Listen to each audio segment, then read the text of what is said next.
Hi there. I'm Cindy Linden, and this is the Cookalong podcast. I have a treat for you today. This is something that might spice up your holiday season desserts just a little bit and make some of them a little more intriguing and a little more fancy. When I was a kid, my mother was kind enough to be the kind of spouse who would cook things for her husband, my dad, that she didn't like herself. I am not that kind of a person, I'm afraid. If I don't like it, it isn't going to hit the table.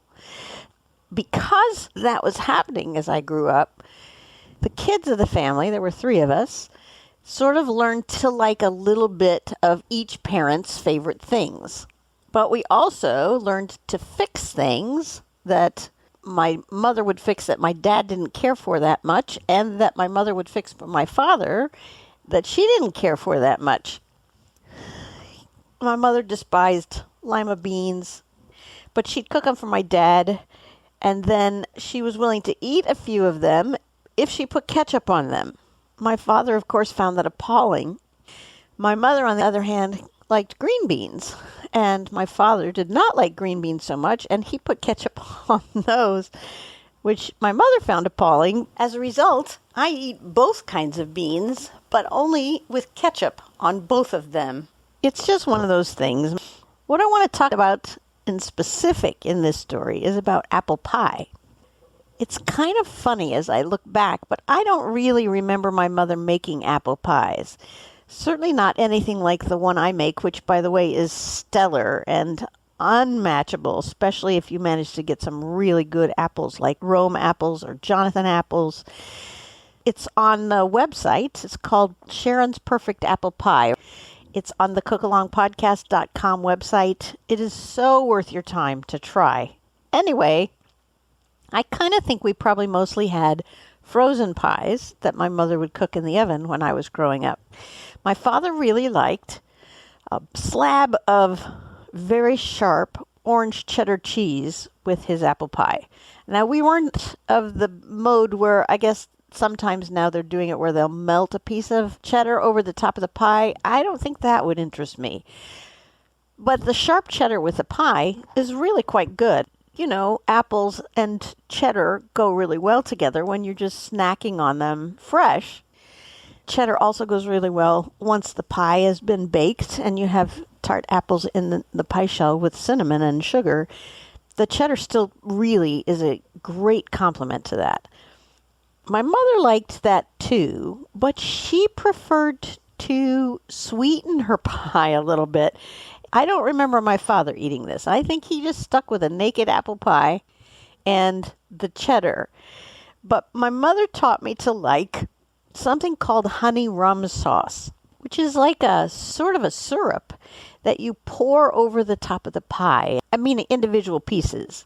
And it makes this gorgeous brown cinnamony sweet sauce that pools over and around your piece of apple pie.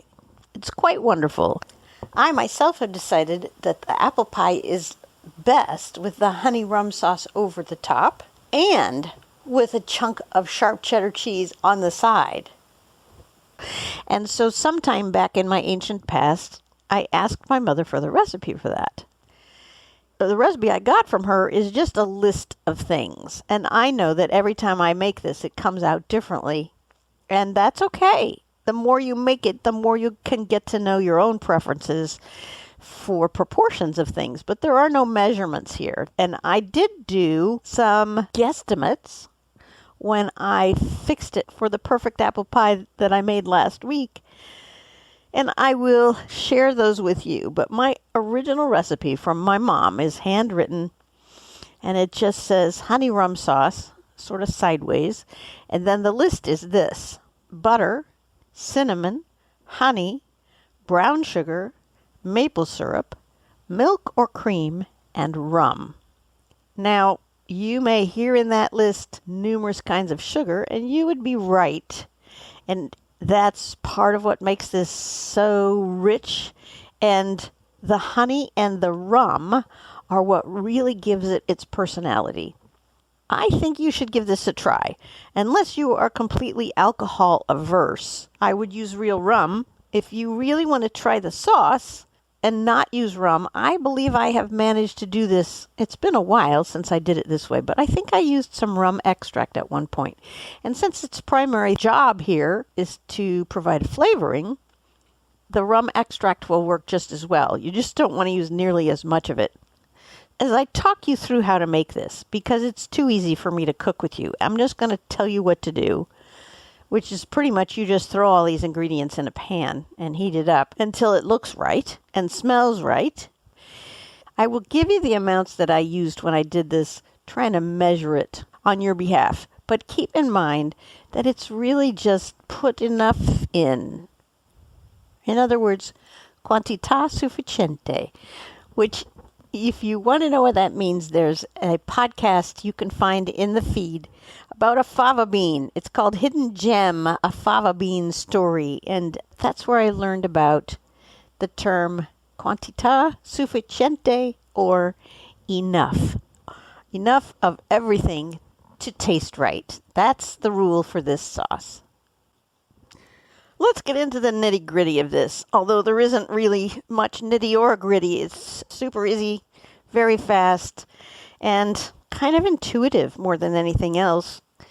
You're going to start with a small saucepan, and you're going to put in about 5 tablespoons. I'll just tell you, this is going to make about a cup. This is what I did last week, and it was plenty for the whole pie for 8 people because you don't use a ton of it. You know, you just drizzle like a tablespoon or maybe 2 over your pie. You don't turn it into soup. So 5 tablespoons of butter. And what you're going to do is you put that in your small saucepan and you melt it. You don't want it to boil or bubble. You're just melting it. Then you're going to add cinnamon. This last time I put in a half a teaspoon. When I tasted the sauce, I think that was too much. When I tasted it on the pie, it didn't bother me at all. But somewhere between 1/4 teaspoon and a half a teaspoon of ground cinnamon goes into the melted butter, along with about 2 tablespoons of honey and about 2 tablespoons of brown sugar and about a kind of a heaping tablespoon of maple syrup, maybe a tablespoon plus a half a teaspoon. And you melt all that together and stir it up. Now, if you wanted a little thicker, you would want to use a little more brown sugar than that. It's important, by the way, that you use salted butter for this because you need that salt. And in fact, when you taste it, which you should do before you use it on your pie, you may decide you want to add a pinch of extra salt. I did that the other day. I've never done it before, but it seemed to need it to brighten things up. Once that's all melted together, then put in about 2 tablespoons of rum, like a golden rum. Don't use an expensive rum here. I don't think it's worth wasting that good stuff. If you have cheap rum, that is fine. I used a Bacardi Gold, which is sort of a middle-class rum. And if you wanted to use the rum extract instead, I think you're going to have to do that by taste. Because like I said, I haven't done that in a long time. My guess would be you need at least a half a teaspoon of it. It might turn out to be a whole teaspoon, but you can decide that as you go. Once that's mixed in, then you're going to stir in about 4 tablespoons of milk or cream. I used heavy cream because to me that makes it thicker and richer, but regular milk will also do. I don't think I'd use a low fat if I could help it. You might even be able to use an evaporated milk, but of course that's got its own taste. You stir that up until it's kind of all melted together, and then take your spoon that you're stirring with or your spatula and drip a couple of drips on your finger. Okay, so you're not boiling this. I hope this is clear at this point. Do not boil this. It does not need to be boiled. Drip some on your finger and taste it. And what you're looking for here is 2 things. You want to be sure that the sugar has all dissolved and there's no crystals left, which you can taste with your tongue. And you want to be sure that the balance tastes right. You should be able to taste the rum flavoring, and you should be able to taste the honey. The cinnamon, you may want to at this point add a little more. And this is the point where if you decide to, you might want to add a pinch of salt. other than that, I really can't tell you what you're looking for. You're looking for the sauce that you like the flavor of and that's thick enough, like a maple syrup kind of texture, drizzled over your apple pie. You may be able to find all kinds of new and creative ways to use this. It doesn't have to be just for apple pie.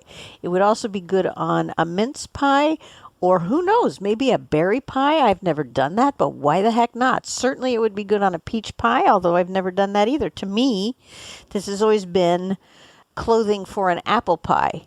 But it's really just such a lovely, rich, decadent addition to any kind of dessert. I wouldn't put it over ice cream. It seems like a logical choice, right? But I wouldn't do that because the butter in there is just going to harden up and become butter again. I think it's not going to be good, although it's worth a try. Why the heck not? Really, what have you got to lose? That is your Cookalong Podcast quick bite for this week. A treat from my mother.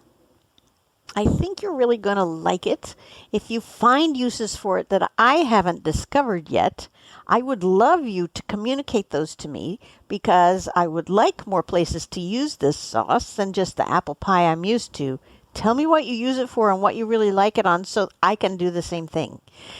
Before I go, I would like to ask you to tell one person today that you listen to the Cookalong Podcast.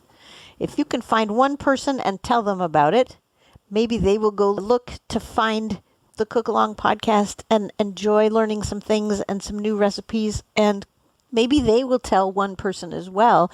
That would be very cool because that is my way of advertising. The only other thing I use at all is an occasional Facebook post when there is a cooking day to celebrate. You can find me on Facebook, the Cookalong Podcast. And I hope that you will also visit the website, thecookalongpodcast.com, and prowl through some of the dessert recipes. And maybe you'll find something to serve ahead of time before this. And if you're looking for that apple pie, you'll find that there, along with a number of other really extraordinary pie recipes. I don't do anything that's hard to make. You will not find hard to make, elaborate, tricky recipes on my website. It just isn't my thing. Easy and tasty. That's the rule for the Cookalong Podcast. So go thou and try this fabulous sauce on all kinds of things. Let me know what you do with it. And until next time, happy cooking.